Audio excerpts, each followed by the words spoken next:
Hello and shalom everyone. कितनी खुशी की बात है कि हम एक बार फिर से परमेश्वर के वचन में से आज के लिए, आज का वायदा, आज की बातें, आज का सामर्थ्य पाने के लिए इस जगह पर इकट्ठे हुए हैं। मैं उम्मीद करती हूँ कि पिछले दिनों में परमेश्वर ने आपको संभाला है और आज जो बात मैं करने जा रही हूँ वो भी आपकी लाइफ में एक बड़ी आशीष, एक बड़ी ब्लेसिंग को लेकर आएगी। जब आज सुबह मैं डिवोशन के टाइम में वचन पढ़ रही थी तो परमेश्वर ने नीति वचन प्रोवर्ब्स 17 का 22 मेरी आंखों के सामने उजागर किया, जहां पर लिखा है कि मन का आनंद अच्छी औषधि है, परंतु मन के टूटने से हड्डियां सूख जाती हैं। और इंग्लिश में ऐसा लिखा है, अ joyful heart is a good medicine but a crushed spirit ड्राइज up the bones. अब अगर इसको आप थोड़ा और ध्यान से समझें कि क्या परमेश्वर इस वचन में समझाना चाह रहे हैं।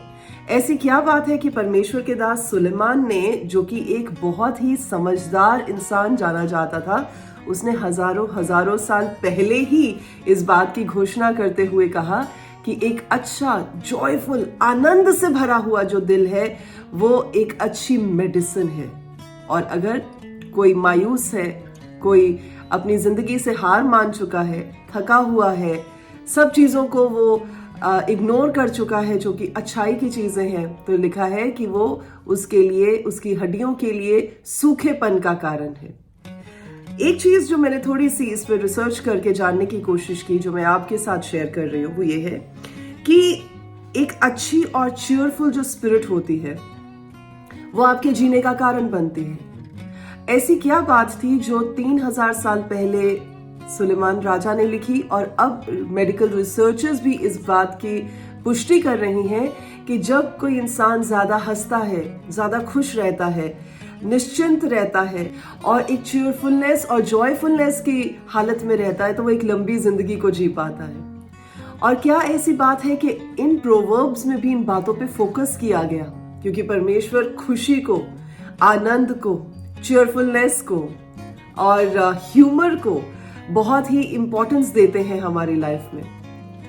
मेडिकल साइंस की एक ब्रांच है जिसको हम साइकोसोमैटिक डिजीजेस के नाम से जानते हैं, और ये वो चीज है कि यानी आपका माइंड, अगर आपका दिमाग जो है वो हेल्थी नहीं है तो आपकी पूरी बॉडी में किसी भी तरह की बीमारियां या प्रॉब्लम्स हो सकती हैं। आज की डेट में अगर आप देखें तो बहुत सारे लोग cancer, tumours, digestive disorders, respiratory elements और अलग अलग न्यूरोटिक प्रॉब्लम्स में से होकर गुजर रहे हैं। और बंदा सोचता है मैं तो अपनी बॉडी का ख्याल रखता हूँ, मैं तो ऑलरेडी अच्छा खाना पीना, एक्सरसाइज, सब चीजों का ख्याल रखता हूँ। पर देखें, आपकी वेलनेस जो है, आपकी अच्छी हेल्थ जो है, वो सिर्फ आपके खाने पीने, न्यूट्रिशन, अच्छी नींद, एक्सरसाइज, इन्हीं पर डिपेंड नहीं करती है। वो इस बात पर डिपेंड करती है कि आपके अंदर जो आत्मा है, आपकी जो स्पिरिट है, वो कितनी खुश और जॉयफुल है, वो कितने अच्छे से उस जिंदगी को जी पा रही है जो उसे मिली है।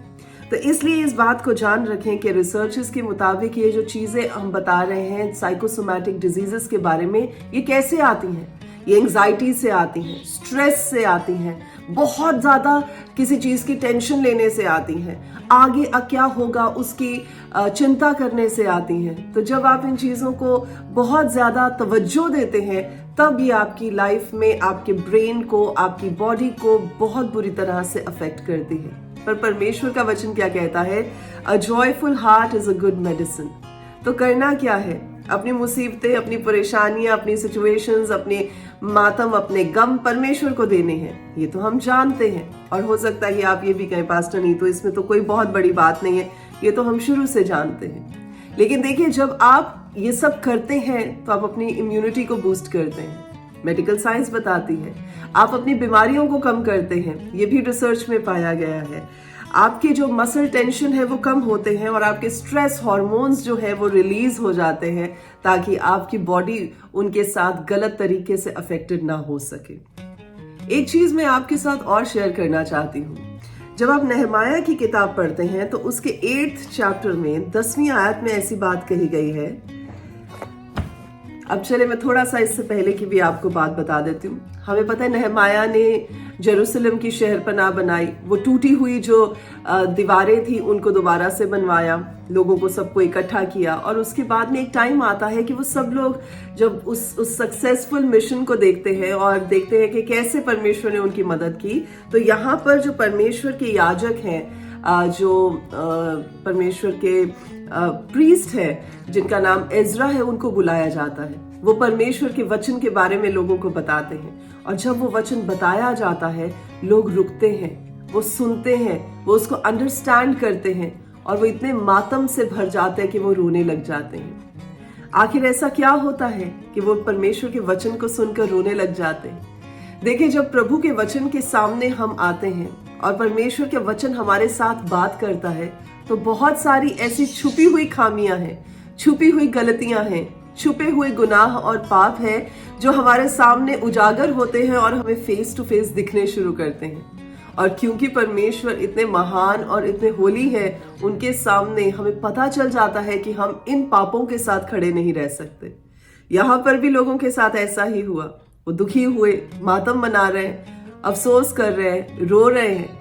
लेकिन यहाँ पर परमेश्वर का दास एजरा इस बात को कहता है, 10वीं आयत की मैं बात कर रही हूँ, यहाँ लिखा है, फिर उसने कहा, जाकर चिकना चिकना भोजन करो और मीठा मीठा रस पियो, और जिनके लिए कुछ तैयार नहीं हुआ है उनके पास भोजन की चीजें लेकर जाओ, क्योंकि आज का दिन हमारे परमेश्वर के लिए होली है। और फिर लिखा है, और उदास मत रहो, क्योंकि यहोवा परमेश्वर का आनंद तुम्हारा दृढ़ गढ़ है, क्योंकि the joy of the Lord is your strength. जब परमेश्वर का आनंद हमारी जिंदगियों में आता है, it acts like a medicine. और चाहे आपको वो सॉरोफुलनेस इसलिए है कि आपने पाप किए हैं, या आपका कोई पाप आपकी ओर देखता है और आप उससे परमेश्वर से छूटना चाहते हैं, परमेश्वर से माफी मांगकर उसमें से निकलना चाहते हैं, या फिर अगर सिचुएशंस में कोई ऐसी सॉरोफुलनेस है जिसकी वजह से आप बहुत ही मायूस हैं, तो उसमें भी आप उस सिचुएशन को परमेश्वर के सामने रख सकते हैं और प्रभु से जॉय को, परमेश्वर से आनंद को हासिल कर सकते हैं। और जब परमेश्वर का आनंद आपके पास आएगा, आप जान जाएंगे कि यही आपको सामर्थ और बल देता है, यही आपको हिम्मत और हौसला देता है। क्योंकि देखिए, वचन बताता है कि हम अपनी कैपेसिटी में परमेश्वर के आनंद को नहीं पा सकते, ना ही हम बहुत धर्मी होकर, ना ही बहुत स्पिरिचुअल होकर ये कह सकते हैं कि हाँ जी, I have the strength of the Lord, I have the joy of the Lord. ये तो परमेश्वर की ओर से वो फल है जो परमेश्वर अपने आत्मा के फल को हमारी जिंदगी में उड़ेल देते हैं, और परमेश्वर के पास इसकी भरमार है। There is an abundance of joy in the presence of God. तो जब परमेश्वर की उपस्थिति में हम आते हैं, परमेश्वर की उस प्रेजेंस में से हम उस जॉय को अपनी लाइफ में एब्जॉर्ब करते हैं, और वो जॉय हमारे लिए ताकत बन जाता है। तो आज उस वचन के साथ मैं आपको इनकरेज करना चाहती हूँ कि अपने मातम को, अपने पापों को, अपनी गलतियों को, अपने गुनाहों को, अपनी उन सब बातों को जो आपको बॉगल करती हैं, जो आपको नीचा गिराना चाहती हैं, जो आपको खींच कर नीचे करना चाहती हैं, उन सभी चीजों को परमेश्वर के सामने रख दें और कहें कि परमेश्वर, मुझे आपके आनंद की जरूरत है। और आनंद जो है वो किन्हीं चीजों पे आधारित नहीं होता, वो आपके अंदर डाल दिया गया है। ये आपकी पर्सनल चॉइस होती है कि आप हर दिन उस आनंद में जीना चाहते हैं कि नहीं। मैं आपको एक चीज बताऊंगी कि जब परमेश्वर के वचन में ये बात कही जाती है कि जब हम परमेश्वर के सामने आते हैं तो हमें कॉन्फिडेंस होता है कि जो चीज हम परमेश्वर की मर्जी के हिसाब से मांगने जा रहे हैं, प्रभु वो हमारे लिए करेंगे। पर इसमें दो एस्पेक्ट्स आते हैं। एक तो ये कि हम परमेश्वर को अप्रोच करते हैं, और दूसरा ये कि हम परमेश्वर की इच्छा यानी मर्जी से कुछ मांगते हैं। तो जब आप अप्रोच करते हैं, आपको कैसे पता चलेगा कि आप एक जॉयफुल हार्ट के साथ, आप एक आनंद के साथ भरे हुए दिल के साथ परमेश्वर को अप्रोच कर रहे हैं? कुछ चीजें हैं, आप उनको नोट कर सकते हैं। सबसे पहले ये कि जो जॉयफुल हार्ट होगा, जो आनंद के साथ भरा हुआ दिल होगा, वो कंप्लेन्स नहीं करेगा, वो ग्रम्बल नहीं करेगा, वो दूसरों से चिड़चिड़ाएगा नहीं, दूसरों पर रिसियाएगा नहीं, और परमेश्वर के सामने अपनी सिचुएशंस को उन कंप्लेंट्स वाले एटीट्यूड के साथ नहीं लेकर जाएगा। दूसरी चीज कि जब आनंद आपकी लाइफ का हिस्सा होता है तो आपको खुश रहने के लिए कुछ कोशिश नहीं करनी पड़ती, वो नेचुरली ही पूरे दिन में आपकी जिंदगी का हिस्सा बना हुआ होता है। तो आपको हर चीज में बजाय इसके कि खामियां, आपको अच्छाइयां दिखनी शुरू हो जाएंगी। तीसरी बात कि कभी भी जब बुरी सिचुएशंस आती हैं और अगर आपके दिल में आनंद है, आपकी जिंदगी में परमेश्वर का जॉय है, तो आप सेल्फ पिटी में नहीं पड़ेंगे। कई लोगों की आदत होती है कि ऐसा ही उनके साथ क्यों होता है, हमेशा उन्हीं को ये चीजें क्यों फेस करनी पड़ती हैं। लेकिन जो जॉयफुल हार्ट वाला बंदा होएगा वो इस बात को बहुत आसानी से हैंडल करेगा और वो विक्टिम नहीं बनेगा। वो जानता है कि मैं परमेश्वर के सामर्थ्य में बढ़ा हुआ बंदा हूं और मैं इस चीज को हैंडल कर सकता हूं। चौथी चीज कि जब जिंदगी में बुरी या डिफिकल्ट सिचुएशंस आती हैं, तो जब आपकी लाइफ में आनंद होता है, वो उन सिचुएशंस को परमेश्वर के वचन के साथ सामना करते हुए दूर करता है। तो आपको कैसे पता चलेगा that you are joyful when you are doing this? आप गिरने की बजाय उठ के खड़े हो जाते हैं परमेश्वर के वचन के साथ, तो आपको पता चल जाएगा कि खुदा का आनंद, परमेश्वर का जॉय आपकी लाइफ में काम कर रहा है। पांचवी चीज कि जब आपकी जिंदगी परमेश्वर के जॉय के साथ भरी होती है, यू फील एम्पावर्ड इसलिए क्योंकि परमेश्वर ने जो अथॉरिटी दी है खुदावंद यीशु में, आप उसको एक्सरसाइज कर पाते हैं। और एक्सरसाइज आप तब कर पाते हैं जब आप जानते हैं कि आपको वो अथॉरिटी मिली है।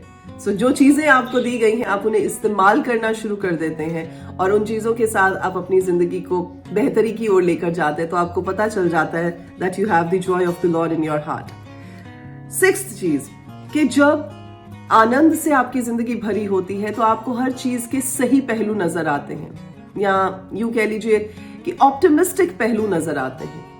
आपको उस चीज में बुराइयां कम नजर आती हैं और उस चीज का फायदा ज्यादा नजर आता है, क्योंकि देखिए वचन ये बात कहता है कि हर बुरी चीज में से भी भलाई निकालने वाला परमेश्वर है। सो ये है सिक्स्थ चीज। सेवंथ चीज है कि वो आपको एनकरेज करेगा। जब आप जॉयफुल होंगे, आप खुद भी अपने आप को एनकरेज करेंगे और आपके आसपास जो लोग हैं उनके लिए भी आप एक उत्साह का, एनकरेजमेंट का कारण बनेंगे। आप खुद मायूस होकर और दूसरों को मायूस करके नहीं बिठाएंगे। तो जब जॉय होता है, you are there to find a solution to the problem by the strength of the Lord. Amen. और आठवीं चीज कि जो बंदा आनंदित होता है, आपका मन करता है कि आप उसके साथ रहें, आप उसके इर्द गिर्द रहें, क्योंकि joy is very contagious. Joy जब आपकी जिंदगी में होता है, you just transfer that just by being there with the other person. आपकी प्रेजेंस के साथ ही वो जॉय, वो आनंद जो है वो ट्रांसफर होता है, वो लोगों की जिंदगियों में काम करता है। और ऑब्वियसली जो बंदा आपको खुशी देगा, जो बंदे में के साथ आप उन्नति पाते हैं, जिसके साथ आपकी स्पिरिचुअल ग्रोथ होती है, उसके साथ तो आप रहना चाहेंगे ही। सो आज इस वचन के साथ मैं आपको इनकरेज करना चाहती हूँ कि जब खुदा का जॉय आपकी लाइफ में आता है, वो डिप्रेशन को, स्ट्रेस को दूर भगाता है और आपको एक अच्छी जिंदगी जीने के लिए उत्साहित करता है। और आज इस वचन के साथ भी मैं आपको इनकरेज करना चाहती हूँ that the joy of the Lord is your strength. परमेश्वर का आनंद आपका बल है, आपकी सामर्थ है। और जब आप प्रभु में बढ़ते हैं तो आप देखेंगे कि कैसे आपकी जिंदगी में परमेश्वर अलग अलग पहलुओं पे काम करते हुए आपकी जिंदगी को बेहतर करते जाएंगे। आज मेरी आपके लिए यही प्रार्थना है कि आप इस वचन को सुने, आप इस वचन को अंडरस्टैंड करें और इसके मुताबिक अपनी जिंदगी को जिएं, ताकि आपकी जिंदगी भी परमेश्वर के जॉय के साथ भरी हुई हो। God bless you.